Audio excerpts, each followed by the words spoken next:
FBR یا NAB یا FIA کوئی کارروائی کرے گی یا اس کے لیے کوئی نوٹس بھیجے گی.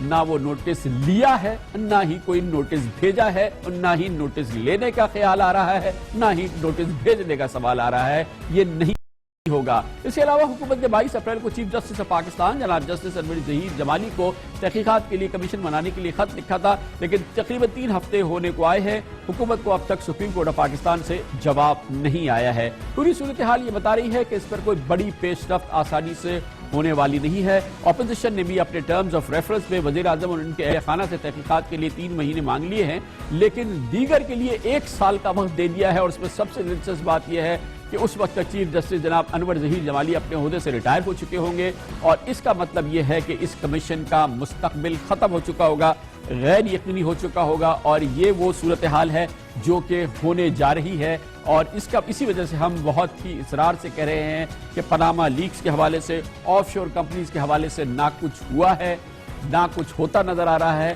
اور نہ ہی کچھ ہوگا. اس پر مزید ہم بات کر لیتے ہیں, اور اس کے لیے ہمیں جوائن کیا ہے ممتاز ماہر قانون سابق اٹارنی جنرل آف پاکستان جناب عرفان قادر نے. بہت بہت شکریہ عرفان قادر صاحب. یہ بتائیے گا کہ پاناما لیکس کے حوالے سے ابھی تک کوئی ایکشن نظر نہیں آیا. پاکستان کے کسی وفاقی ادارے نے, اسٹیٹ بینک نے, نیب نے, FIA نے, FBR نے کوئی میجر نہیں لیا ہے. حتیٰ کہ جو چیف جسٹس صاحب کو خط لکھا گیا سپریم کورٹ کو, اس کا بھی جواب نہیں آیا. واضح طور پہ لگتا ہے کہ صورتحال منجمد ہے اس معاملے میں, اور دراصل منجمد ہی رہے گی. اس پہ مجھے لگ رہا ہے کہ یہ مختلف جو ادارے ہیں ان میں کافی کنفیوژن اس وقت پھیلا ہوا ہے, اور اس کی وجہ صاف پتہ چل رہی ہے. سب سے پہلے تو ہمیں جوڈیشری میں بڑا کنفیوژن نظر آیا ہے سارے کیس میں, کیونکہ جہاں تک جوڈیشری کا تعلق ہے وہاں پہ ہم پہلی دفعہ دیکھا ہے کہ جوڈیشری ایک سائلنٹ اسپیکٹیٹر ہے اس طرح کے معاملے میں, جبکہ بالکل اسی طرح کے معاملے پہلے آئے تھے سپریم کورٹ کے سامنے, اور جہاں پہ ایلیگیشنز آئیں کرپشن کی کسی کے خلاف, کوئی اخبار میں نکلا, کوئی ٹی وی پروگرام میں کسی نے بات کی, تو بہت سارے کیسوں میں سپریم کورٹ نے سو موٹو نوٹسز لیے. اور افتخار چودھری صاحب کے وقت میں تو یہ عام تھا کہ وہ جب ان کو پتہ چلتا تھا کہ کوئی بھی چیز ایلیگیشنز کسی کے خلاف آئی ہیں, بڑے سے بڑے افسر کے خلاف, تو نیکسٹ ڈے وہ ان کو بلا لیتے تھے اور وہ سامنے کھڑے ہو جاتے تھے. لیکن یہاں پر ہم دیکھ رہے ہیں کہ سپریم کورٹ قانون کو ایک ڈیفرنٹ طریقے سے اپلائی کر رہا ہے, جبکہ آج ہی کی بات ہے کہ جنرل راحیل شریف نے بھی پرائم منسٹر صاحب سے کہا کہ یہ ایک ایسا ایشو ہے جس کو کہ ریزالو ہونا چاہیے, بیکاز یہ نیشنل امپورٹنس کا ایشو بن گیا ہے, اور میں سمجھتا ہوں کہ واقعی اس کو کسی منطقی انجام تک پہنچنا چاہیے. سر منطقی انجام تک پہنچنا چاہیے, مگر کہیں ہوتا نظر نہیں آ رہا ہے. واضح طور پہ لگتا ہے, تجربہ بتاتا ہے, ہسٹری بتاتی ہے, پاکستان کی حالات بتاتے ہیں, آج کی صورتحال بتاتی ہے کہ یہ ابھی ہے بات تھی, مگر یہ دراصل اس نے قصہ پانی نہ بن جانا ہے. جی میں بالکل نہیں سمجھتا کہ یہ ختم کی طرف جا رہا ہے. اس کی وجہ یہ ہے کہ اس میں اگر آپ اس کیس کے فیکٹس دیکھیں تو وہ جو آف شور کمپنیز ہیں, وہ جو پراپرٹیز اون کرتی ہیں, وہ تمام تو, اور اس کا جو بینیفیشل اونر ہے وہ تو میاں صاحب کے جو صاحبزادے ہیں, انہوں نے ایڈمٹ کر لیا ہے کہ یہ پراپرٹیز انہی کی ہیں اور وہی اس کے بینیفیشل اونر ہیں. تو وہ جو فیکٹس بیسیکلی جو پاناما لیک سے جو اسپیل آؤٹ ہوئے ہیں وہ فیکٹس تو ایڈمٹڈ فیکٹس ہیں. اب دیکھنا یہ ہے کہ جب آپ اون کر لیتے ہیں کہ سرٹن پراپرٹیز جو آپ کی ہیں, تو کیا وہ پراپرٹیز جو ہیں وہ کمنشریٹ ہیں آپ کی انکم کے ساتھ یا اس سے ڈسپروپورشنیٹ ہیں؟ اگر ڈسپروپورشنیٹ ہیں تو پھر اس صورت میں سیکشن 9 جو ہے نیشنل اکاؤنٹیبلٹی آرڈیننس کا, اس میں کوئی ابہام نہیں ہے. وہ بڑے کلیئرلی کہتا ہے کہ اس طرح سے اگر کوئی شخص اپنی پراپرٹیز اگر ہوں تو اس کو اسٹیبلش کرنا پڑے گا کہ وہ پراپرٹیز ڈسپروپورشنیٹ نہیں ہے, اور اس کا اونرس, اس کو ثابت کرنا اس کا کام ہوگا جو وہ مانے گا کہ پراپرٹیز اس کی ہیں. لہذا اس چیز کو, ہاں ایک صورت ہو سکتی ہے اگر یہ تمام قانون جو ہے قومی احتساب کا وہ اس کو ترمیم کر دیں یا کوئی نئی بگننگ کرنا چاہیں, یا ساری سیاسی پارٹیاں اور افواج پاکستان یہ تمام مل جائیں اور یہ کہیں کہ بھئی جو کچھ ہوا ہو گیا, جو لوگوں کے پاس باہر پیسہ ہے وہ کچھ پیسہ دے دیں, کوئی ایمنیسٹی اسکیم آ جائے, اور اس کے بعد یہ کہیں کہ ناؤ ہم ایک نئی بگننگ شروع کریں گے, تو وہ قانون سازی کے ساتھ اوائڈ کیا جا سکتا ہے. لیکن بغیر قانون سازی کے اس وقت بہت مشکل ہوگا کہ احتسابی عمل کو روکا جا سکے. کرپشن کے جہاں معاملات آتے ہیں وہاں پہ تو ایک ایسا بھی کیس ہے جس میں انہوں نے آرمی چیف کو کہا کہ چونکہ ملک میں کرپشن تھی تو آپ نے بالکل صحیح کیا کہ ملک کی بھاگ دوڑ سنبھال لی, اور اس فیصلے پہ تو آج تک نظر ثانی نہیں کی گئی. تو وہ فیصلے کو اگر سامنے رکھا جائے تو شاید آرمی چیف جو ہیں ان پہ بھی ایک پابندی عائد ہوتی ہے کہ وہ حکومت وقت کو کمپیل کریں کہ حکومت وقت اس چیز کو پایہ تکمیل تک پہنچائے، اور اسی لیے آج شاید جنرل رحیل شریف نے بھی اس طرف اشارہ دیا ہے پرائم منسٹر صاحب۔ بہت بہت شکریہ جناب عرفان قادر ہمارے ساتھ تھے۔ بات ہو رہی ہے ایمنسٹی کی، اگر اس مسئلے کو حل کرنا ہے تو ایک عام معافی کا اعلان کرنا ہوگا۔ تمام لوگ جن کے نام پاناما پیپرز میں آئے ہیں، بھی شمول ان کے تمام لوگوں کو، کہ وہ اپنے تمام اثاثے، بینک اکاؤنٹس ملک کے اندر ملک کے باہر ظاہر کریں، اور پھر پاکستان اور پاکستانی ایک نئے دور کی ابتدا کریں۔ کمرشل بریک، اور اس کے بعد ذکر کریں گے پاکستان کے سب سے مشہور مغوی وزیر اعظم، سابق وزیر اعظم یوسف رضا گیلانی کے صاحبزادے علی حیدر گیلانی بھی اب رہا ہو گئے ہیں افغانستان میں۔ کل صبح کسی وقت وہ اپنے خاندان والوں سے 3 سال بعد ملیں گے۔ یہ اچھے دن ہیں، 2 مہینوں میں پاکستان کے نامور ترین مغوی، اس سے پہلے سابق گورنر سلمان تاثیر کے بیٹے شہباز تاثیر اپنے گھر کو آئے تھے، اب علی حیدر گیلانی بھی رہا ہو گئے۔ دونوں افغانستان میں چھوٹے، دونوں وہاں پر انتہا پسند گروہوں کے ہاتھ میں تھے۔ آج کے بارے میں بات کریں گے، ہمارے ساتھ موجود ہوں گے وزیر اعظم پاکستان کے مشیر خارجہ اور قومی سلامتی جناب سینیٹر سرتاج عزیز صاحب ہوں گے ہمارے ساتھ وقفے کے بعد۔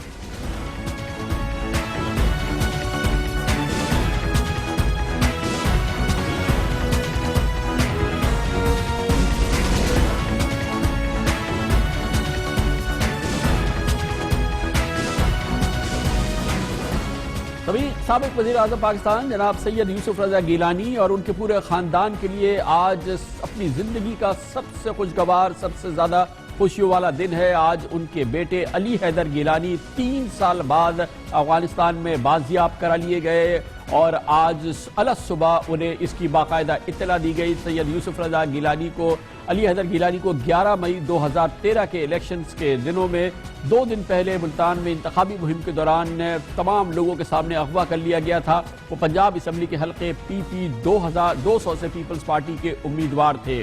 یہ بہت اہم بات ہے، اور دلچسپ بات یہ بھی ہے کہ صرف 2 ماہ قبل ہی 8 مارچ کو سابق گورنر پنجاب سلمان تاثیر کے بیٹے شہباز تاثیر کو اغوا ہونے کے 4.5 سال بعد کوئٹہ سے بازیاب کرا لیا گیا تھا، یا وہ کوئٹہ میں پائے گئے تھے۔ شہباز تاثیر کے بارے میں یہ بات بھی سامنے آئی تھی کہ ان کو بھی اغواکاروں نے افغانستان میں ہی رکھا ہوا تھا، جیسا کہ آج اطلاع آئی ہے علی حیدر گیلانی کے حوالے سے۔ ظاہر ہے سابق وزیر اعظم یوسف رضا گیلانی اور ان کے خاندان کے لیے آج ایک بہت اہم دن ہے، بہت ہی خوشیوں کا دن ہے، جسے نہ صرف وہ سیلیبریٹ کر رہے ہیں بلکہ ملتان جو ان کا آبائی شہر ہے، جہاں پر انہوں نے ساری زندگی سیاست کی ہے، یقینی طور پر ملتان والے بھی بہت خوش ہیں آج علی حیدر گیلانی کی بازیابی اور صحت یابی کے حوالے سے۔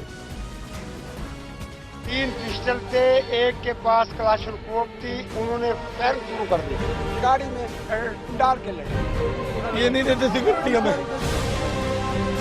ہمیں ساتھ اپنے گن مین نہیں رکھنے دیے۔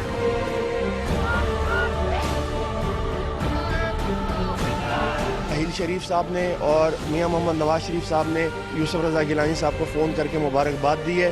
آج علی حیدر بازیاب ہوا ہے۔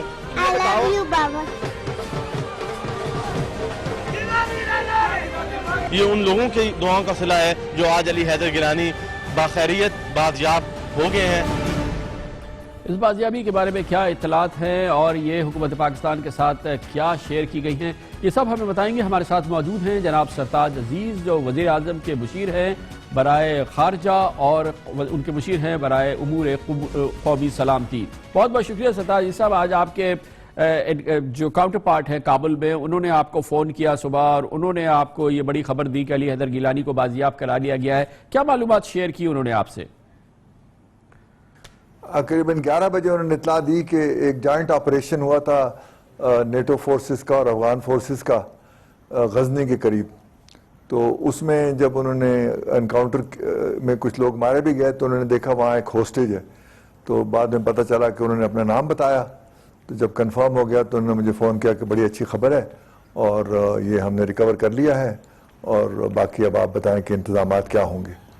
تو میں نے فوراً پرائم منسٹر صاحب کی اطلاع کری اور انہوں نے ایک دم فوراً ہی احکامات جاری کیے کہ جیسے بھی معلوم ہوتا ہے تو آپ میرا جہاز اسپیشل بھیجیں تاکہ ان کو لے کر آئیں۔ پھر میں نے گیلانی صاحب سے رابطہ کیا کہ مبارکباد بھی دی ان کو اور پوچھا کہ ان کو اسلام آباد لائیں یا لاہور لائیں، تو انہوں نے کہا بہتر ہے کہ لاہور لائیں کیونکہ ان کی والدہ لاہور میں اور وہ بے چین ہے ان کو دیکھنے کے لیے، تو ہم نے اس کا انتظام کر دیا۔ پھر اس کے بعد معلوم ہوا کہ انہیں بگرام ایئرپورٹ لے گئے ہیں، ایئر بیس لے گئے ہیں میڈیکل ایگزامینیشن کے لیے. تو وہ میرا خیال ہے کہ ابھی تک اطلاع ہے کہ وہ تسلی بخش ہے، خدا نخواستہ کوئی مسئلہ نہیں ہے ایسی، اور وہ سفر کے بالکل قابل ہیں. تو ابھی ہمیں کنفرم یہ کیا ہے کل صبح وہ ہمارے ایمبیسڈر کو ہینڈ اوور کریں گے. تو جیسی اطلاع آئے گی کہ ہینڈ اوور ہو گئے ہیں تو ہم یہاں سے جہاز روانہ کر دیں گے اور ان کو پھر لاہور لے آئیں گے. اچھا سردار صاحب، اور کیا آپ کو بتایا گیا؟ یہ جوائنٹ آپریشن ہے یو ایس اور افغان فورسز نے کیا، یہ تو آپ نے بتایا، لیکن اور کیا کہ یہ کن کے پاس تھے؟ افغان طالبان کے پاس تھے، کسی اور گروپ کے پاس تھے، اور کس طرح سے ان کی ریکوری ہوئی؟ ان کے جو ہاسٹیج ٹیکرز تھے وہ کون تھے؟ کڈنیپرز کون تھے؟ ابھی افغان اتھارٹیز نے کوئی ڈیٹیل شیئر نہیں کی کہ کس قسم کا گروپ تھا جن کے خلاف یہ کارروائی ہوئی، اور کیا افیلیٹڈ گروپ تھا اور کون سا تھا.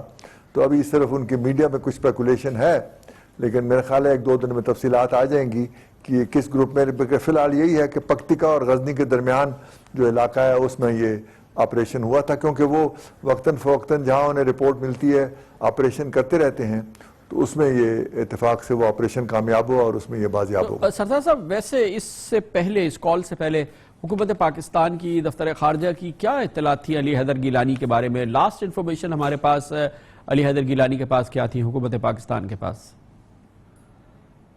بات یہ نہیں، یہ خدا کا شکر ہے بہت ہی 3 سال ہو گئے. 9 مئی 3 سال پہلے یہ اغوا ہوئے تھے، اور یہ بڑی صعوبتوں کے سال ہوں گے 3.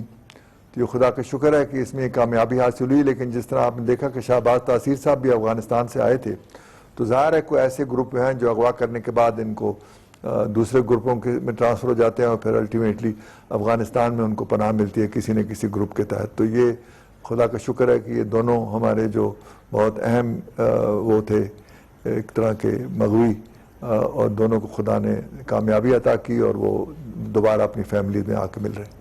بہت بہت شکریہ جناب سرتاج عزیز، ہمارے ساتھ تھے. مگر ہوا کیا معاملہ ہے؟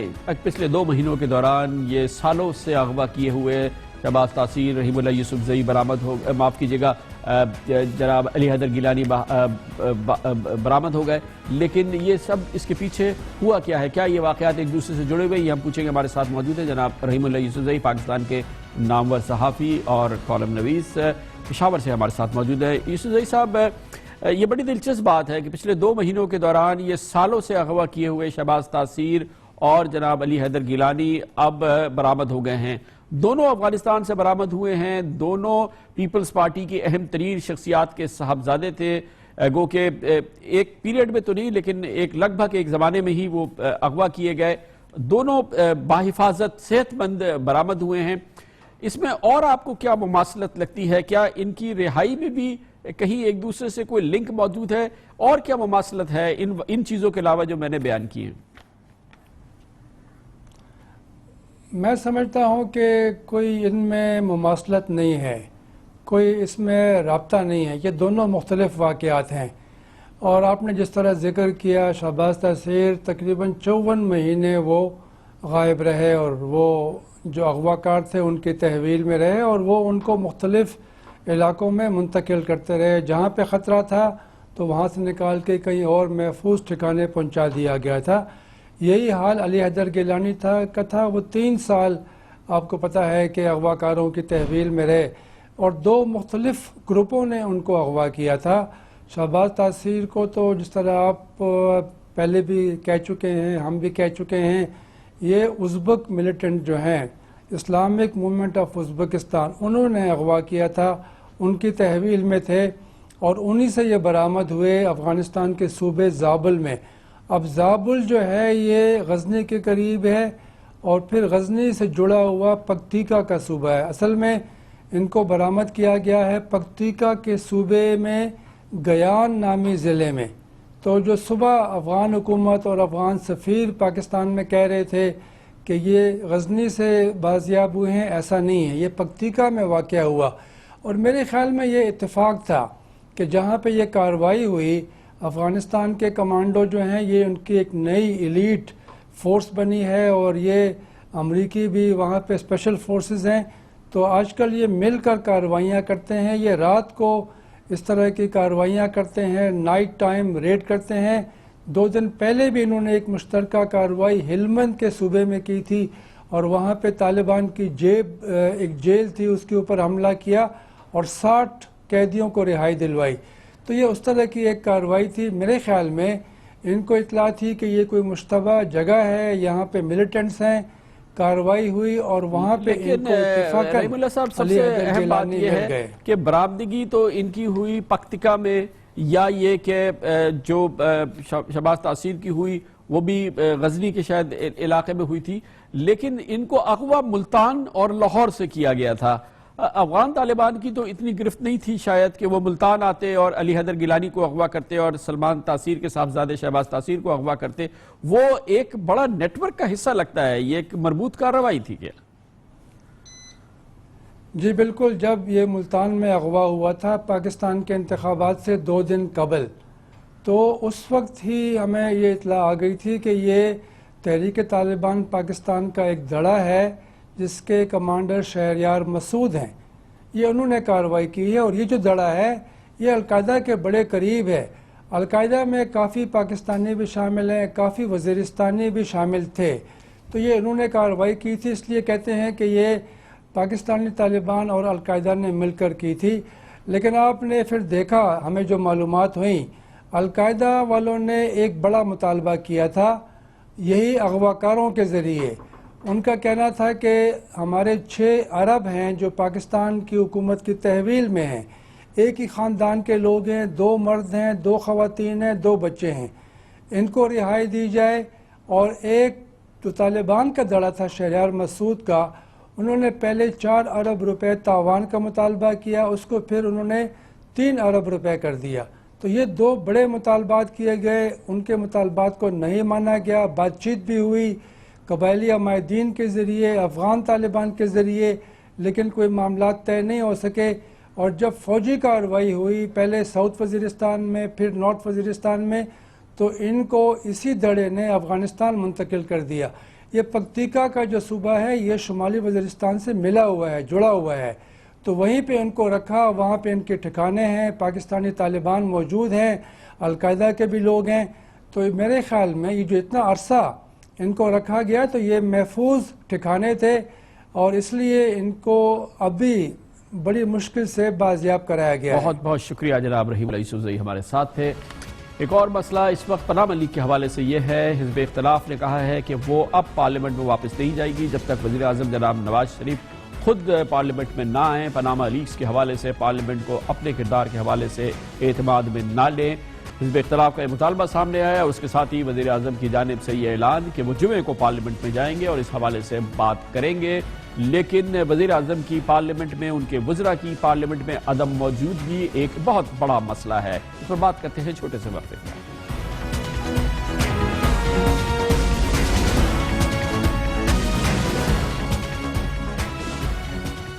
حزب اختلاف کی جماعتوں کو کہہ رہا ہے کہ وزیر اعظم نواز شریف جب تک پارلیمنٹ میں نہیں آتے، قومی اسمبلی کے اجلاس میں وہ پناما لیگز کے حوالے سے سوالات کا جواب نہیں دیتے، وہ بائیکاٹ کریں گے اور پارلیمنٹ پہ واپس نہیں آئیں گے. یہ حزب اختلاف کا مشترکہ اعلان ہے. مگر اس کے جواب میں فوری طور پہ حکومت کی جانب سے کہا گیا ہے، وزیر اطلاعات جناب پرویز رشید نے کہا ہے کہ وزیر اعظم جمعے کو آئیں گے، قومی اسمبلی میں آئیں گے اور پناما لیگز کے حوالے سے سوالوں کے جواب دیں گے. لیکن اس معاملے پہ وزیر اعظم ہوں، ان کی کابینہ کے وزراء ہوں اور دوسرے کئی اہم پارلیمنٹ کے ممبران ہوں، ان کے بارے میں یہ عام بات ہے کہ وہ قومی اسمبلی یا سینٹ کے اجلاس کو گردانتے نہیں ہیں. اور پارلیمنٹ کی کارکردگی پہ نظر رکھنے والی غیر سرکاری تنظیم فافن کے مطابق وزیر اعظم نواز شریف پارلیمنٹ کے 281 اجلاسوں میں اب تک صرف 37 میں شریک ہوئے ہیں. یوسف رضا گیلانی اپنے آخری 2 سال میں قومی اسمبلی کے 188 اجلاس میں سے 168 میں شریک ہوئے تھے. اس طرح سے یوسف رضا گیلانی کی کارکردگی پارلیمنٹ کی اہمیت کو گرداننے کے حوالے سے بہت بہتر ہے جناب نواز شریف سے. اپوزیشن کو وزیر اعظم نواز شریف سے کوئی اتنا شکوہ نہیں، بلکہ حزب اختلاف اسپیکر قومی اسمبلی کے ایوان کے میں قومی اسمبلی میں جو اسپیکر کا رویہ ہے اس پر بھی شاکی رہی ہے. اپوزیشن ارکان اسمبلی کا کہنا ہے کہ اسپیکر ریاض صادق کے 3 سالہ دور میں قومی اسمبلی میں 500 تحاریک التوا پیش کی گئی اور ایک بھی منظور نہیں کی گئی. جمہوریت میں پارلیمنٹ کی اہمیت اور اس پارلیمنٹ میں کے حوالے سے حکمراں جماعت کے اہم ترین لوگ حتیٰ کہ وزیر اعظم ان کے وزراء کی اہمیت کے حوالے سے یقینی طور پہ یہ ایک فکر انگیز بات ہے. یہ بھی آپ کے علم میں ہے یا نہیں کہ سینٹ نے پابندی لگا دی ہے خواجہ آصف پر کہ وہ پارلیمنٹ میں نہیں آ سکتے ان کی مسلسل عدم موجودگی کی وجہ سے. اس پوری صورتحال پہ وزیر اعظم کا یہ فیصلہ کہ وہ اب پارلیمان لیگ کے معاملے میں پارلیمنٹ میں جائیں گے, وہاں پر گفتگو کریں گے, اور اس سے پہلے ان کی مسلسل عدم حاضری, عدم موجودگی, ان کے وزراء کی عدم حاضری, عدم موجودگی, اس پر بات کریں گے. اس کے لیے ہمارے ساتھ موجود ہے جناب احمد بلال محبوب, پارلیمنٹ امور پر نگاہ رکھنے والی ممتاز غیر سرکاری تنظیم پلڈاٹ کے ایگزیکٹو ڈائریکٹر. بہت شکریہ احمد بلال صاحب. اس سے پہلے بھی کئی بار بات ہو چکی ہے, وزیر اعظم ان کے وزراء اہم پارلیمنٹیرین پارلیمنٹ کو کی اہمیت کو نہیں گردانتے. کتنا نقصان ہوتا ہے اس سے جمہوریت کی روح کو اور اس نظام کو اور پھر موجودہ حالات میں عوام کے اعتماد کو؟ دیکھیے, جمہوریت کی روح کو اور جمہوریت کی جو آپریشن ہے یا اس کی جو ورکنگ ہے اس کو تو بہت نقصان ہوتا ہے. لیکن ایسے معلوم ہوتا ہے کہ جو پارٹیاں پارلیمنٹ کو اہمیت نہیں دیتی اور جن کی قیادت بھی پارلیمنٹ کو اہمیت نہیں دیتی ان کو کوئی زیادہ نقصان نہیں ہوتا. اسی لیے وہ بار بار منتخب بھی ہو جاتے ہیں اور پارلیمنٹ کو گردانتے بھی نہیں ہیں. یہ معاملہ پاکستان مسلم لیگ نواز کے بارے میں خاص طور پر ان کی کارکردگی خراب ہے. خواہ وہ مرکز ہو خواہ وہ پنجاب ہو, ان دونوں میں چیف منسٹر صاحب پنجاب میں اسمبلی میں نہیں آتے اور وزیر اعظم صاحب سینٹ اور قومی اسمبلی میں نہیں آتے. جب تک عوام ان لوگوں کو اس کے لیے ذمہ دار نہیں سمجھیں گے میرا خیال میں امپروومنٹ نہیں ہوگی.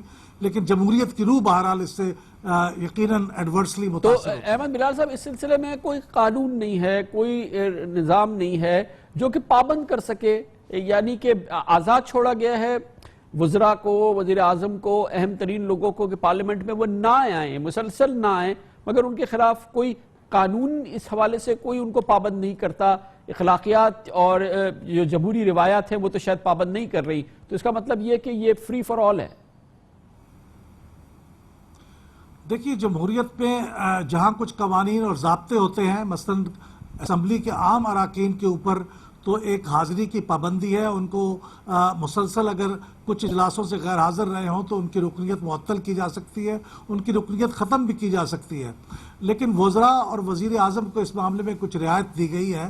لیکن ہمارے روایات یہ ہے کہ جہاں سے ہم نے یہ روایات مستعار لی ہیں کہ برطانیہ میں وزیر اعظم ہفتے میں ایک بار اسمبلی کے سامنے سوالوں کے جواب دیتے ہیں, ہمارے ہاں وہ روایت بھی نہیں ہے. وزیر اعظم اسمبلی میں آ کے سوالوں کے جواب دینا تو درکار, وہ حاضر بھی نہیں ہوتے. تو اس میں بڑا حصہ روایات کا ہوتا ہے جس کے اوپر ہم عمل نہیں کرتے ہیں. قانون اور ضابطے بھی ایسے ہیں, ہفتہ وار کابینہ کا اجلاس ہونا ہوتا ہے قانون کے مطابق, لیکن وہ بھی نہیں ہوتا, مہینوں گزر جاتے ہیں اور کابینہ کا اجلاس نہیں ہوتا. تو قانون اور ضابطے تو ہیں لیکن اس پہ عمل درآمد نہیں ہوتا. بہت بہت شکریہ جناب احمد بلال محبوب ہمارے ساتھ موجود تھے. کمرشل بریک اور اس کے بعد ذکر کریں گے, آپ کو بتائیں گے پاکستانیوں کو ہوشیار خبردار ہونے کی ضرورت ہے. ذیابطیس کا مرض پاکستان میں وبا کی طرح پھیل رہا ہے, یہ جسم کو روح کو دیمک کی طرح سے چاٹ جاتا ہے. اس کے بارے میں بات کرتے ہیں, نئی تازہ ترین معلومات سامنے آئی ہے چھوٹے سے وقت کے بعد. تشویشناک اعداد و شمار سامنے آئے ہیں. پاکستانیوں کو ہوشیار خبردار ہونے کی ضرورت ہے. ذیابطیس یعنی شوگر کا مرض وبا کی طرح پھیل رہا ہے. پاکستان میں بھی شوگر کے مریضوں میں تشویشناک اضافہ ریکارڈ کیا جا رہا ہے.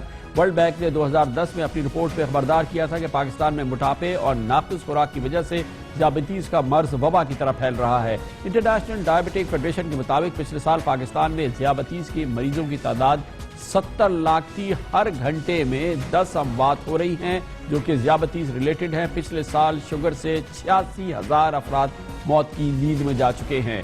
طبی ماہرین کا کہنا ہے کہ ذہنی تناؤ، ناقص خوراک، موٹاپا، ورزش کی کمی ذیابطیس کے پھیلاؤ میں اہم کردار ادا کر رہا ہے اور اس کی وجہ سے نابینا پن، گردوں کے ناکارہ ہونے اور دل کے دورے بڑھنے اور قوت مدافعت کم ہونے کے امراض اس کی وجہ سے تیزی سے پھیل رہے ہیں. اس موضوع پر مزید بات کرتے ہیں اور اس کے لیے ہمارے ساتھ موجود ہیں ڈائبٹیز ایشوز کی ایکسپرٹس ڈاکٹر اسما احمد. بہت بہت شکریہ ڈاکٹر صاحبہ. پہلے تو یہ فرما دیجیے گا یہ پاکستان میں بہت تیزی سے پھیل رہا ہے، ایک وبا کی طرح سے پھیل رہا ہے، اس کی کیا